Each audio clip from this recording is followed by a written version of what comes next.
Yeah, again, there's obviously a lot of focus on this supposed clash between Virgil and Romelu, and I know what you're going to say. There's more to the game than just that. But is there anything different about Chelsea now they set up that's radically changed? You think with the introduction of Lukaku and how you approach the game?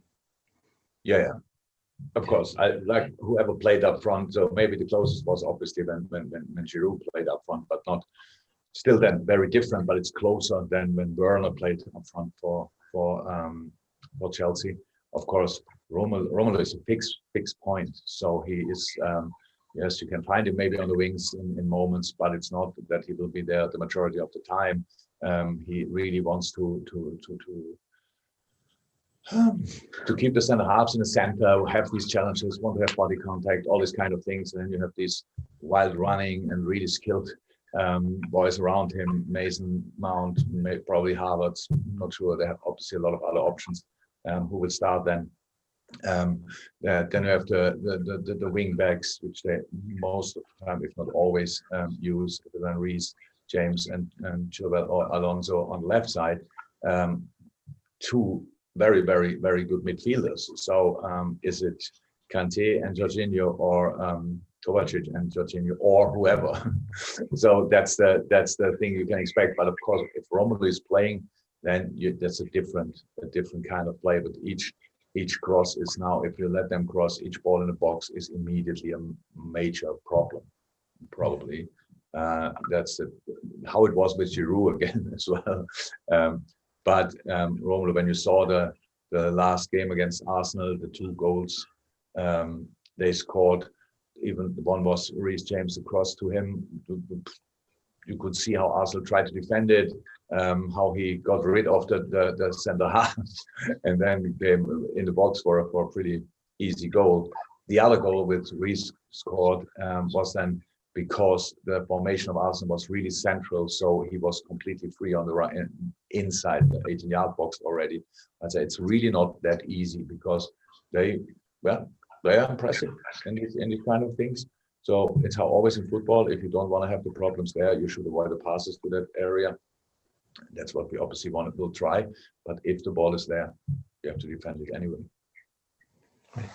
I mean, just to say, statements of the obvious, but it's not. It's too simplistic to see. It's Virgil's job. It's the team's job, as you say, to stop the supply line, stop the crosses, stop the whole package, as you say, having its effect. Look what Thomas Tuchel did there is really good, and so it means that the way they build up, the way they play, it's a clear structure, but very flexible. So they have obviously the width most of the time with the wing backs, and or cover the width with the wing backs. That's the right thing. Have then in the half spaces, like if you want this double 10, double 6, very flexible players. And now a proper target player up front. If I think last year very often people spoke about that Chelsea played really well, but didn't finish the situations often enough off. And that was obviously the idea behind the signing of Romelu. And so yeah, smart business. But in the end, the good thing about football is there is no football you cannot defend at all. It's more tricky. It's more difficult. It's against us not so easy to defend, to be honest. But it's unfortunately impossible as well.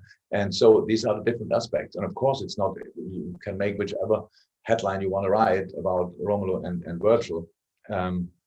If he will show up around the other center half as well, I guess. And the other players, if you are only focused on Romelu, Kai and Mason will punish you.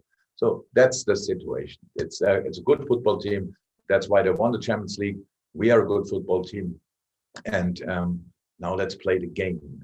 You can imagine that we thought with enough time to train, to talk about it. Obviously, today is another meeting with the boys. We will show them exactly what we did already yesterday, actually in training, and the day before, what we want to do to cause them problems, because we should not ignore that fact that it's possible as well.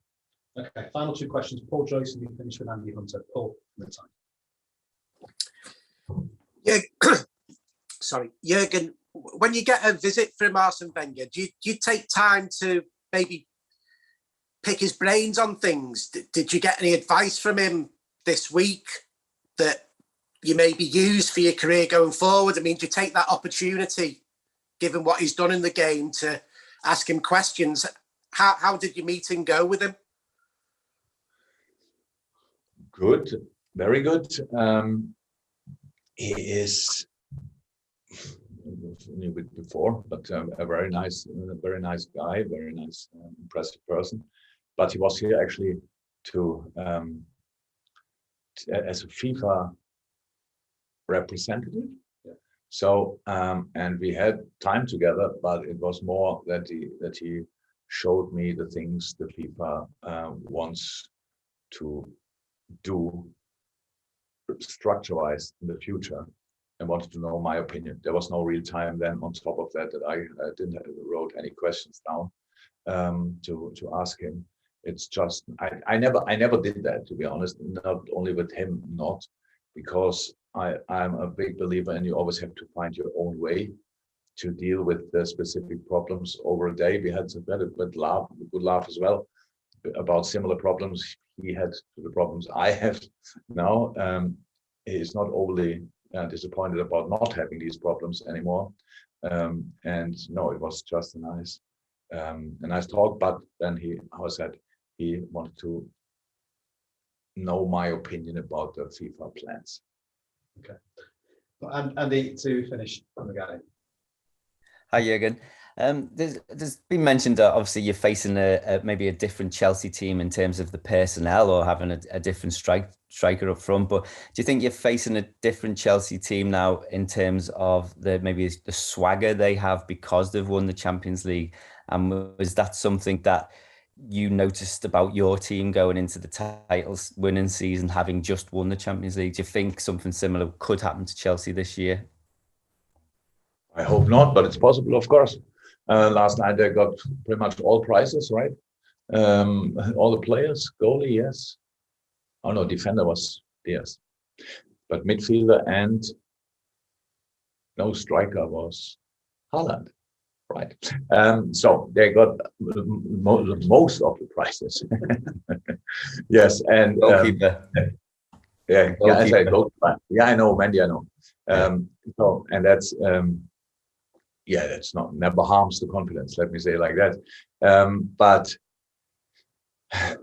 yeah, what can I say? We meet them twice. Hopefully we can win tomorrow, which is difficult enough. Hopefully we can win when we face them again. All the other games we have nothing to do with. So it means if they win all of them, then even when we win the two, it probably it could be enough. Let me say it like this. So yeah, but it helps. Being successful helps. I can tell. And so you want to have more, I'm sure. But look, with this strange year in between and difficult year in between, actually, want to be honest, we want to be successful as well. We are quite ambitious. Is it possible for us? I don't know. Nobody knows. We will give it a proper try. And we know that this league, not only since this transfer window, which is not even finished yet, is the strongest league in the world. And I think nobody doubts that. And being ambitious in this league means you have to be ready to get some knocks, to get some punches here and there. You just have to get up again and go again.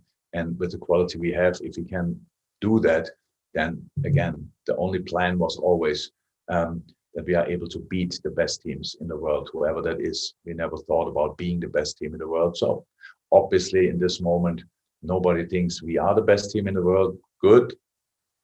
We still want to try to beat the best teams, and Chelsea won the Champions League. So there's not a lot of tournaments who are more precious, what is that? Yeah, important. So let's give it a try.